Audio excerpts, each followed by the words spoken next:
पर देश में कमाई दुश्मनों ही परिवार हो गई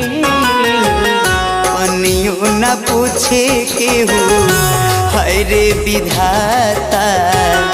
रिश्ता में ऐसन दरार हो गई पनियों न पूछे केहू है रे विधाता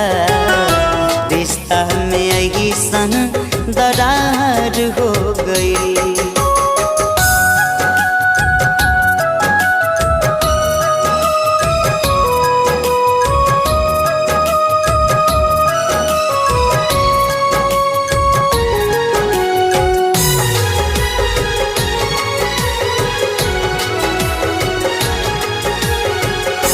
पहुआ के पीर